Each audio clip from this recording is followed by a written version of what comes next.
Let's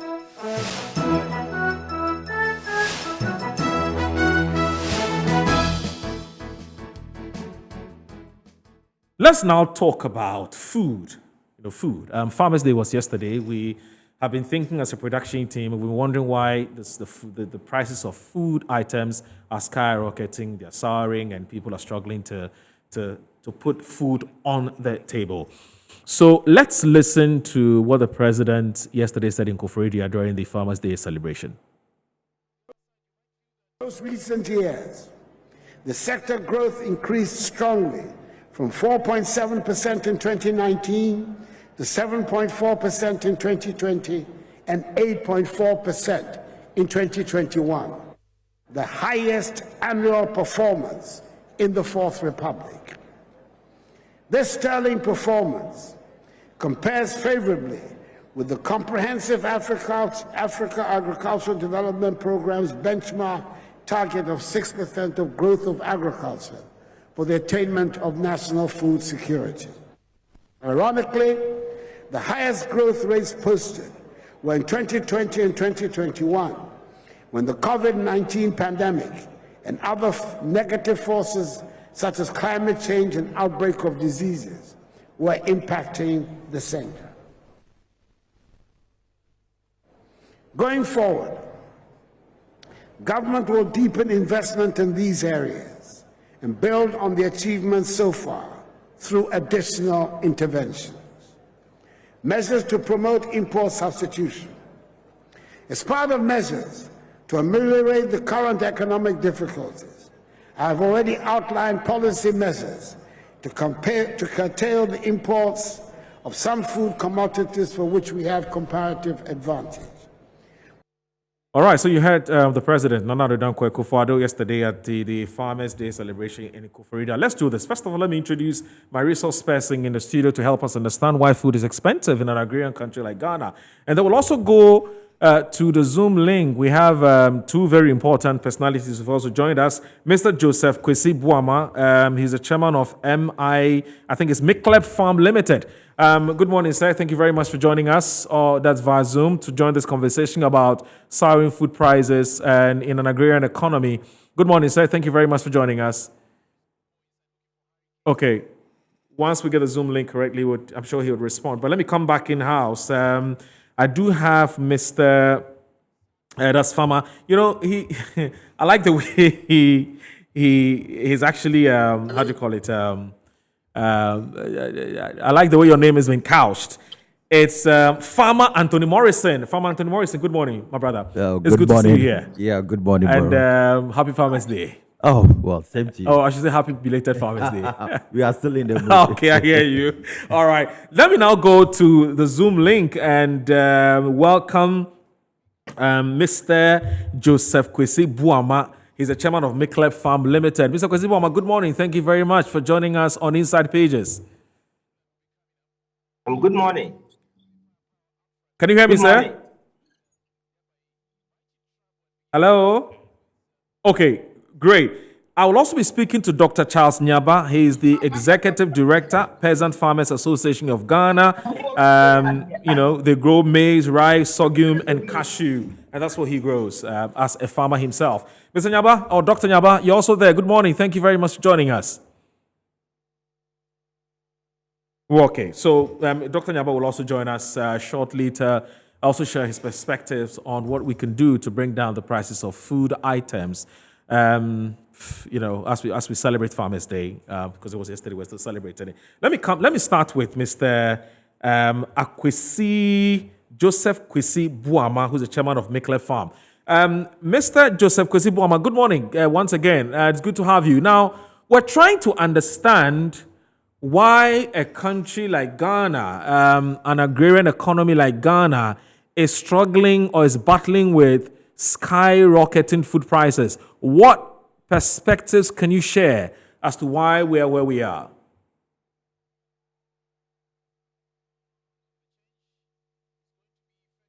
Hello. I think, yes. Yeah, good morning. Yes, good morning, sir. It's good to have you.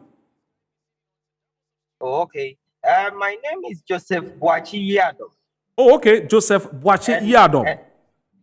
Yes, and Okay. I'm from Jory's Farms. Oh, okay. All right. Yeah, so Thank we you. are a poultry production, processing, and distribution company in Ghana. Okay. So thank you very much for So having me on the once again, program. Joseph Kwesi Yadom. Joseph Wachi Wachi Yadom. Yadom. Okay. All right. All right. Please go ahead, sir. Yeah, so good morning again to you and my good friend in your studios and all farmers. I will wish them a happy Farmers Day, yesterday, today, and forever.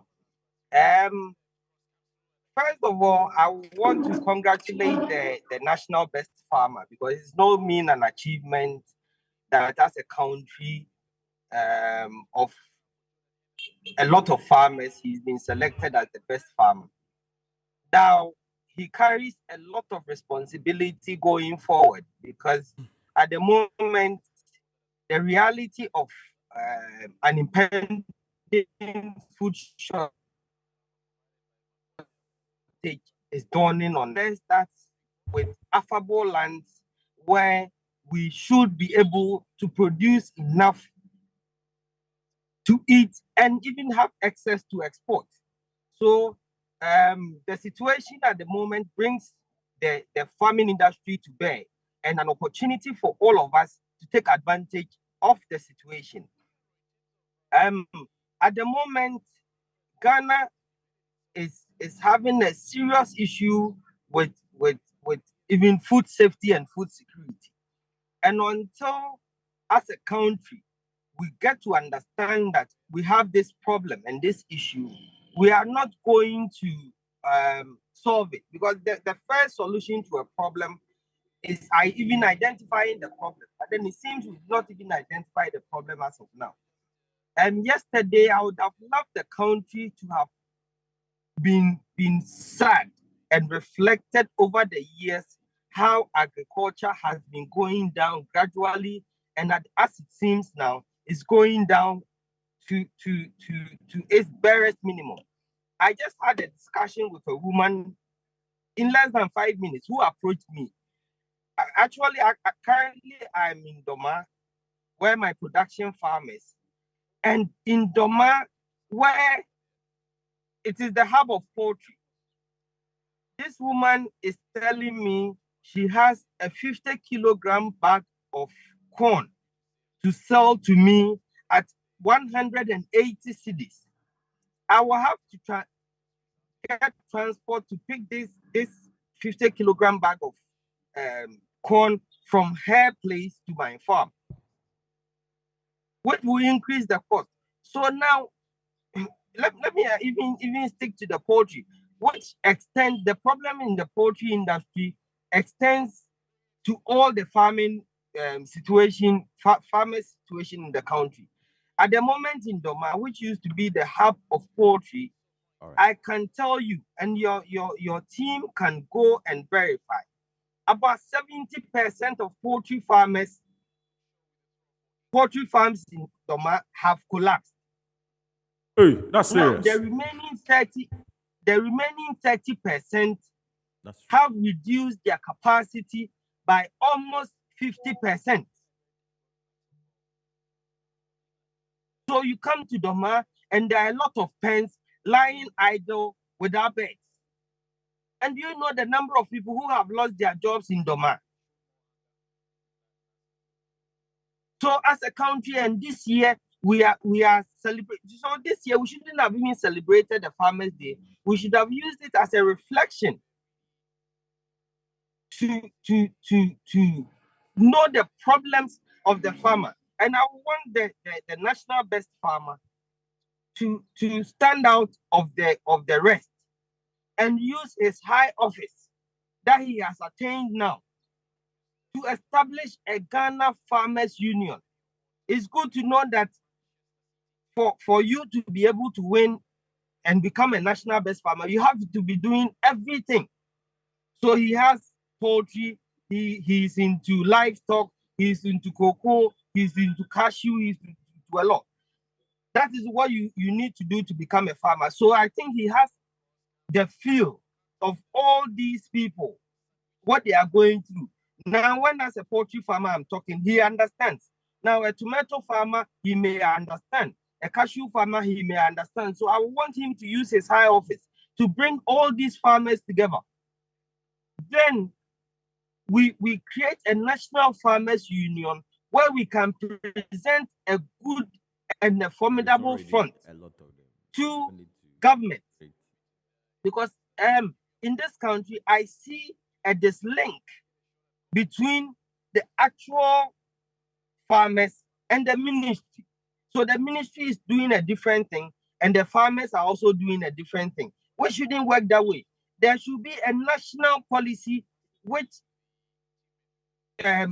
creates the path for people to go through. I don't think so. I will talk trying to drive into poultry because that is where my expertise and that's what I do. There is no national policy on poultry. There is. Someone says there is a national policy on poultry. Yes, Farmer Anthony Morrison is here and he was responding to some of the things you've said. But let me also move to Dr. Nyaba. Sorry, Nyaba has also been online for a while now. So, Mr. Yadom, just hang on a minute. Let me come to Dr. Nyaba. Okay. Dr. Giles Nyaba, from where you also sit, what can you tell us to try and help us understand why, for a country like Ghana where there's farms everywhere, and yet, food prices are skyrocketing and they are soaring and people can't even afford to buy them. What exactly is happening? From where you sit, what do you know?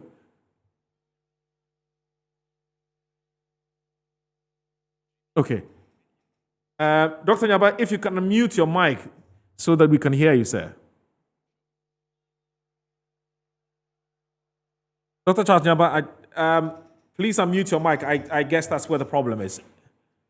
Okay, so let me come back in studio whilst we sort out Dr. Nyaba's challenge with his microphone. He's on Zoom as well.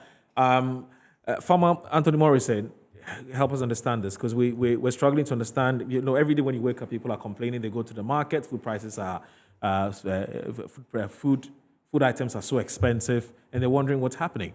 So what can you tell us?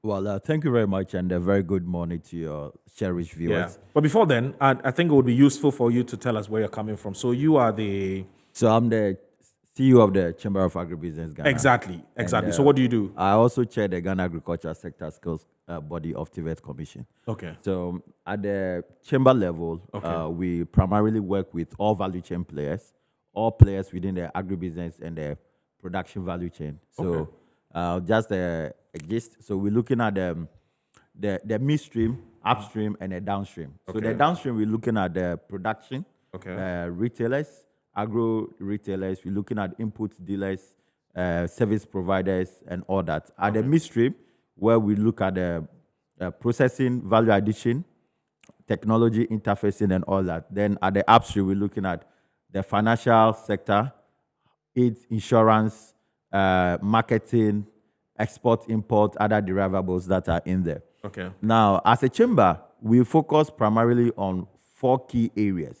First is policy. 2, we look at advocacy. 3, we look at capacity building.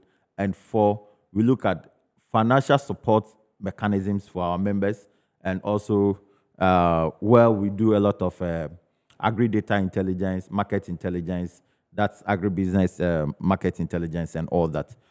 So we are actually very known to the ministries, Ministry of Food and Agriculture, Ministry of Trade, Ministry of Finance, and all that. And we engage them in making sure that challenges within the industry are well known. We also work with development partners, several of them, from FAO, USAID, United States Department for Agriculture, GIZ, and all that.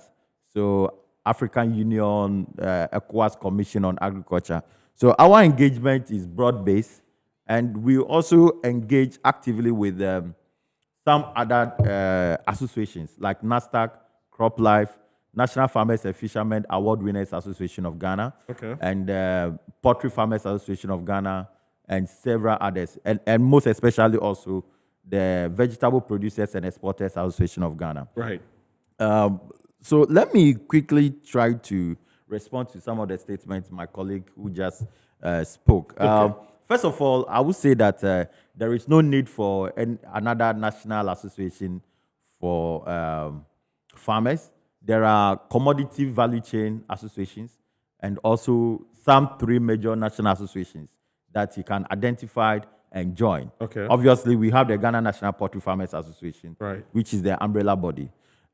With regards to poultry policy, Ghana have a poultry policy on which we even implemented the Ghana poultry commercialization project under the SWAL at Mills Mahama, and it continued through to Nana Addo's government. So there is a poultry policy. Right. There is also a poultry implementation strategy policy document. Okay. So we do know as a country the variables where we should look at in terms of country priorities and all that. What I think is missing is possibly, or most importantly, to put it, government commitment. I mean, that is the basic challenge facing Ghana's agriculture. So that's what all of this comes down to. Exactly. The commitment of the government. Yes. But we've seen policies that now would allow you to sort of to exhaust that point. But we've seen government come up with perhaps one of the far-reaching policies in the agri sector, which is Planting for Food and Jobs, which is PFG. No, that wasn't a policy. Right. Planting for Food and Jobs is not a policy. Right. It's the policy that is currently running is investment in food and jobs. That is the policy. Okay. And in actual fact, it is termed at, it's part of, as a country, we're running on the METASIP, which is the medium term. So the investment in food and jobs is actually a METASIP policy. It's a Right. medium term. We have the long term, which is the FASDEP, which is the Food and Agriculture Development Policy, which was couched out of the African Union CADEP, Okay. which is the Comprehensive Africa Agriculture Development Program. Okay. So, and that program also tapped into the European Union and some part of the United States Department of Agriculture policies. Right. That obviously is a global food economy. Right. So we need to interact with regards to designing our policies. That's interesting. But before you go ahead, and I hate interrupting my resource persons with that because sometimes it disturbs your flow of thought. But I would have to do this because Dr. Nyaba has been on. Yeah. So let me just do this Very quickly well. when I come back to you. Dr. Nyaba, fortunately, I think we have a better line now. Dr. Charles Nyaba, Executive Director, Peasant Farmers Association of Ghana, sir. So we're trying to understand, and that's why we have called you up this morning to help us understand why, for a country like Ghana that has vast acres of arable lands, and we've seen a lot of people involved in farming, it's an agrarian economy essentially. But we can't afford to buy our plantains and all the other the rice and things like that. What's happening? Thanks so much, and good morning to yourself and my good friend, Farmer Morrison. Yeah, I think the problem is simple, and we are all aware. Unless you are a stranger in the field, and then we caution at the beginning of the year that if certain measures were not put in place, we were going to find ourselves at where we are now. Now, if you remember, at the beginning of the year or the farming season, almost all the major factors of production, apart from land, prices has almost doubled. This is because our currency has depreciated. There were global crises, and then within country, there was also failure of the main policy that was to drive the sector. If you take from the beginning of or the lower end of the value chain, which is talking about land clearing, we depend on importation of machineries to clear our land. After the lands are cleared, we depend on importation of all inputs. Talk of fertilizer, talk of seeds, talk of agrochemicals. When it comes to even cultivating, we depend on importation of planters. We depend on importation of trusses. We depend on everything combined. So we depend on importation. So when our currency depreciated, price of all these commodities went up because we have to import them. So farmers have to bear high cost of production. Now, with the government-owned policy, that is to ensure that inputs of price of these inputs are stabilized, never worked in 2022 because planting for food and jobs failed to actually finance the major cost of its expenditure area, that is fertilizer and seeds. As we speak, suppliers of fertilizer and seeds are still crying. They've not got their payment for what they delivered in 2021. Okay? Major seed suppliers have not got their payment for what they did in 2020. Now, the failure of our own governments to also admit that this problem exists and they continue to create impression as if everything is well is what is actually bringing us back. I was in Koforidua with Farmer Morrison yesterday, and I was really shocked to hear both the president and the agri minister trying to create impression as if we still have enough food in the country, and that the problem has to do with prices and then bringing the food to the urban areas to sell. I mean, that is not acceptable because I act as a producer and at the same time I still supply these raw materials to industry, to major markets, and then poultry farmers. I earlier on heard the poultry farmer who was complaining about what is happening in Doma. I'm always there. I'm one of their major supplier of maize. For the past 1 month, they've been following me to supply them maize. I went to all the maize major growing areas. Talk of Jirapa, Wa, Tumu, Tamale, Gusiegu, Chirpone, Tichima, Nkranza, Ejra. All these areas, the supply is very, very low. And the price, even at the farm gate level, is far, far higher than what we experienced last year. So when you put all these factors together, and for our ministry, which is supposed to monitor, provide information, and ensure that the increasing cost of production still come to claim that we have enough food, but the problem has to do with middlemen who are profiteering in the urban areas. It's so worrying, and that's where we are here. All right, Doc, I want to thank you so very much for your contribution as well to this morning's conversation about why we're struggling with food prices, high food prices. Doc, have a great day, sir.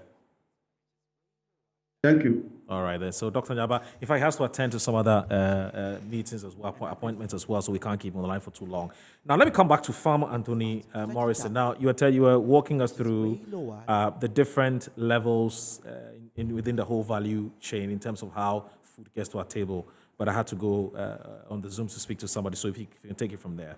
Okay, so I want to make, actually see this as my actual presentation I want to do. Right. And I want to preface my statement with a very profound statement made by 1970 Nobel Food Prize winner, Professor Norbert Ernest Bullock. Right. He said, "You cannot build a peaceful world on an empty stomach and human misery." Right. And this is the person whose name is attached to food price globally. And if you look at this statement very well, you cannot build a peaceful world on an empty stomach and human misery. Let me try to contextualize our current issues, challenges in this country with regards to global phenomenon and food security. Okay. I was present at a lecture a few days ago where Gbevolate delivered a speech on food security and how it relates to certain issues within communities. And I must say that as a country, first of all, wheat and rice are the major food we consume in this country. And if you go to the street right now and you ask about the price of bread, this is something you really expect that as a listening government, you would expect government should be taking out taxes on cost of bread, wheat derivatives, so the common and the most vulnerable people on the street can have access to the food they eat. But that is not the case. Right. So I made that statement with regards to this. But let's come to the most critical issues that are happening. Right. Within the West Africa sub-region, yes, we are having phenomenal shortages of food productivity inputs. We are having challenges with economies. Right. We are having challenges with shortage of very basic inputs that are required for food productivity. Okay. And as a country, Ghana, we have shortages last year when we had very delayed supply of fertilizers. We had delays in seeds. We had delays in mechanization because of the prolonged drought. And it's fast forward into this production season. Now, this production season also came in with its own challenges: climate change, low access to inputs, and also challenges with mechanization. Now, we used to buy fertilizer at about 180 Ghana cedis. Now it's being sold at either 450 or 520, depending on where you are. That's almost 200% That's it. jump in price. Yes. And we used to plow an acre of land at 120, 150. Now it's 400. We used to buy seeds depending on what you are doing, whether vegetables or you are doing grains and cereals. I mean, the cost kept moving because as a country, our seed industry is not that robust and strong. Even the few who are trying to make it, like MMB Farms, Legacy, IWAD, and all that, government owes them over 150 million cedis. Wow. As it stands now. They have not been able, government has not paid them. Those of them who have taken money from the banks 1 year on, they are now in debt to the banks. Okay? So they cannot otherwise go back to the bank and produce seed for our farmers. Wow. And our government of Ghana, Bank of Ghana, is telling us that there is no enough forex to give to us to import. Okay? So that means that even to import seeds, we need to be careful where we are driving to as a country. This looks very frightening. It looks very frightening. But let me do this quickly. Let me also let's get a few minutes from Madame Gloria Foriboedu, who she's a farmer as well. She's a lawyer. She, we want her quick inputs into this conversation we're having about, like Bob Marley said, we're living in. There's something what Marley said. We said, in abundance of water, the fool is thirsty. Madame Gloria Foriboedu, thank you very much for joining us as well. Good morning. Hello. Morning. Yes. Good morning. Yes, we're happy you joined the conversation. And, you are in the field, you farm as well. And we're trying to understand why food prices, are unbearable. And yet we live in an agrarian economy. From where you sit, what do you know? What do you think is accounting for this? Well, I'm into poultry farming. And what I know is that we import our chickens, our day-old chickens. We pick them from the airport. Wow. And then when we come, we have to feed them. Sorry, And why do when we feed them, the feed- why do you import them from? Netherlands. Oh, I see, from Holland. Yeah, but we do it through a company. There are some companies in Ghana. One of them is Rees & Co. and they import chickens. And the other companies that import chickens. Okay. So we get them from Europe. And then, because we've tried the local ones years ago, I remember we tried the local one and the day-old chickens kept dying. I think that company even went out of business. So that's what we do. And then the feed is also imported. So because of the exchange rates, every week the feed price changes. The feed, when you buy the feed, the inputs, because they are imported, keeps changing. So there was a time it was 130 for a bag. That's a broiler starter. But now it's 252. And it kept changing over the months. And even recently, it's been changing over the weeks. So that's an input that you can't even predict. And then we tried to do local feed. I remember we bought corn, soy, fish, and then what was it? Concentrators again, which is also important. We tried to do it ourselves. We took it to a feed mill, but then there was some contamination because the chickens started running. They had diarrhea and all that, so we had to stop. And so we keep buying the feed, and it's so expensive. If we could get locally produced feed, maybe, and locally produced chickens, maybe, but it's not like that. And we can't even produce a lot because it involves a lot of money. I remember I tried to get papaya and papaya to buy some of the chickens, and they just asked how much we have. And when we told them the stock, they laughed because they apparently they import. I think they spend about, I think daily their demand is 2,000 beds a day, and the local market cannot meet it. Oh, that's interesting. I don't know whether I should ask you or ask Anthony Morrison this question. The Agric Minister was in Parliament this week, and he was asked about whether the Planting for Food and Jobs market, which has been created at the ministry, has actually yielded the necessary, that's actually yielded fruit. He said yes. As far as he's concerned, the prices of food items have dropped drastically since the market was created.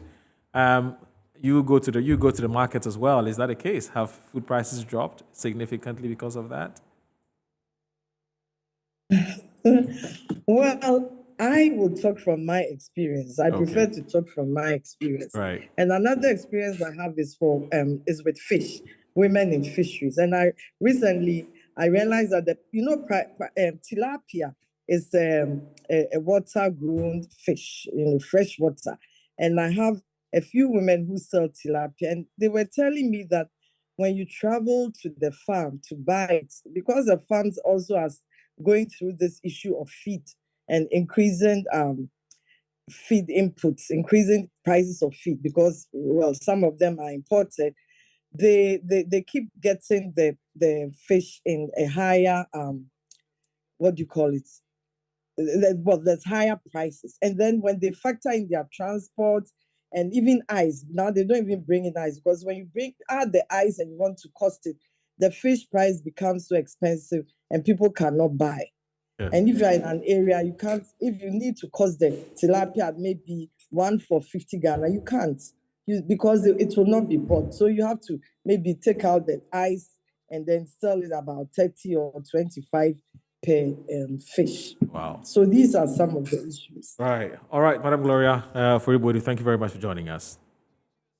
All right. Welcome. So, okay. Welcome. So I'll come back in house, but let's take a quick break. We'll be right back.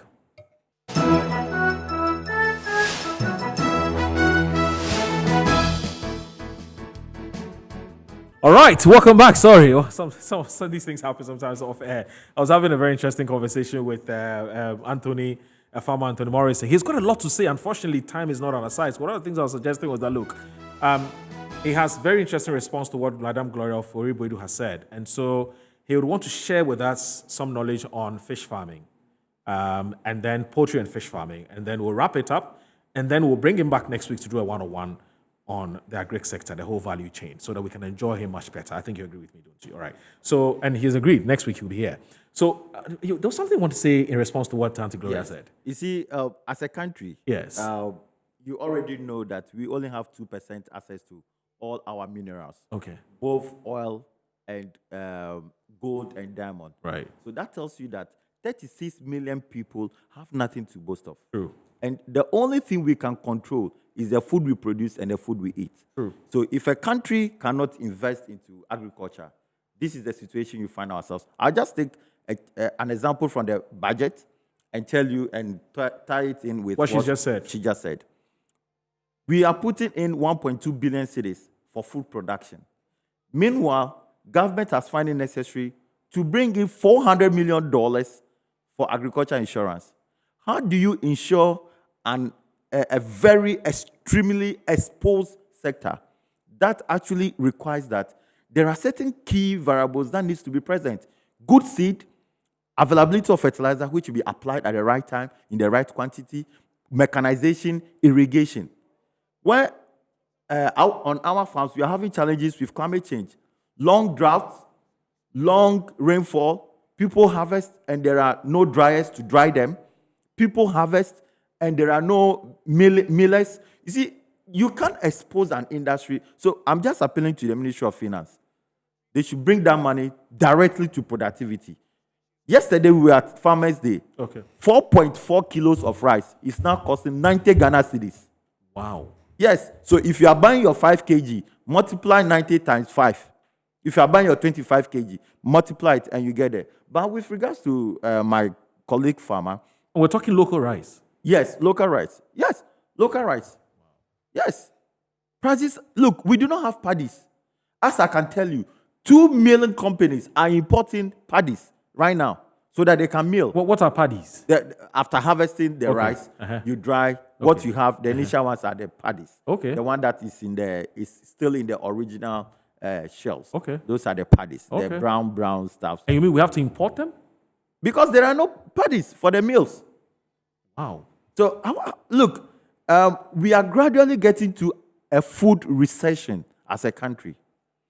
Maize prices are going to go above the roof. You heard the farmer saying that he was buying 150 kg, 50 kg at 180 Ghana cedis. Yes, I heard that. Just 6 months down the line, it was 80 Ghana cedis. So I haven't touched on anything, but you see, when you look at the biosafety of feed preparation in the poultry industry, you need to be very careful. You need to speak to the experts to help you to design the food formulas or the feed formulas for this. And there are gradual ways to wean them off of the original formula, especially when you are dealing with layers. So it doesn't have impact on your finances. So for instance, you have 50,000 birds and you are paying the bank and your creditors every month. If you do a drastic withdrawal, that will affect the laying. Absolutely. And more than 90% can stop laying for 2 weeks or 3 weeks. I see. Yes. So there are situations you go through. How to, in fact, bring in, they have the lysine, the methionine, the decalciums, the vitamins. All these things are very key components. Then also the concentrates that she was talking about. The concentrates also have formulas. So which concentrates apply to what the time of application and the kind of wheat brand or soya or maize that you should add. So there are major components that probably I could engage her to help her. Yes. with her But you business. see, in the budget, there was something called the Economic Enclave Program, Right. which is doing the same thing as the Planting for Food and Jobs. Okay. And I dare to say that with the introduction of this, it is only covering about 40,000 hectares because it was looking at 110,000 acres. It therefore implies that the Planting for Food and Jobs have failed because as a sector, you shouldn't be duplicating. If you have 500 million cities, okay, to put into an economic enclave project, 6 billion has been spent on PFJ over the past 6 years. And this is the state of our food security. Okay. Now, I think that the next week's conversation is going to be based on what you said. And as far as you're concerned, the Planting for Food and Jobs has failed. And you come back and tell us why you think that it has failed. Now, let's do this. Now, I want to wish Palgrave Boache Dankwa, government spokesperson on security and governance, a happy 50th birthday. Palgrave turns 50 years today. Hooray. He doesn't look his age, does he? He looks like it is his 30s, but he's 50, 50. He's a big man. And so, Palgrave Boache Dankwa, I want to say a happy birthday from all of us here at Metro and Original TV and Radio. We want to say happy birthday, happy 50th birthday from us to you. Do we have any happy birthday song we can play for him? Abdullah? Next week, okay. All right, I'm told next week. So next week we'll celebrate his 50th birthday very well and in a plush manner. By the time the Black Stars would have been in town, so we can celebrate with the Black Stars team. Anyway, my name once again is Moraldo. I want to thank my very good friend Anthony Morrison, Farmer Morrison, for joining us. Boss, it's been wonderful having you, even though we didn't spend that much time. But next week we'll do something much more. Right. Yes, a quick one before we get into our main topic for next week. So that's it. My name once again is Moraldo. Big thanks to the production team, Abdallah, Kiki, how do you call it? What's the name of this? My very good friend. Oh my God. The name again. Tornado and Jesus and everybody. Have a great weekend. Bye bye.